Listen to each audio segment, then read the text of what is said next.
Professor Stephen E. Jones conducted his Ph.D. research at the Stanford Linear Accelerator Center in California and earned his Ph.D. in physics from Vanderbilt University in 1978.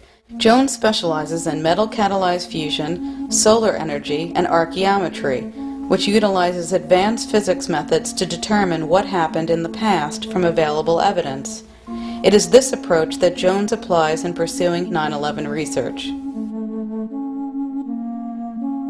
As I looked into it for myself, I realized, wait a minute, there must be other examples if fires brought these buildings down.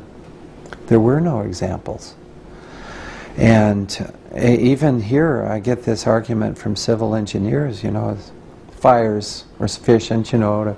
I say, well, give me some examples then, because these buildings, we have over 100 years of history now, these steel frame buildings. And I read that nearly every one of them in their lifetime has a fire, major fire. There had been a huge inferno in a building in Spain. And you could see it 24 hours, you know, burning, burning, burning. The people thought it was going to collapse because the World Trade Centers buildings had collapsed. It did not. And you look at it, and the steel beams and all concrete, I mean, sure, it was damaged dramatically, but the structure is there, the frame is still there.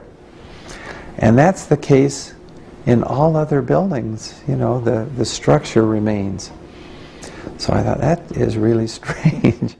We need to look at the evidence, the structural steel. If somehow that failed due to fire, we really want to know. This has never happened before in a high-rise steel frame building. So let's get the steel.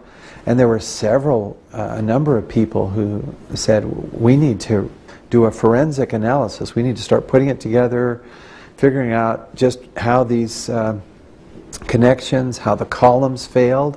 You know, what's going on? We have to understand this. I mean, there's many buildings like this, hundreds of buildings like this we've got to understand so that this doesn't happen again.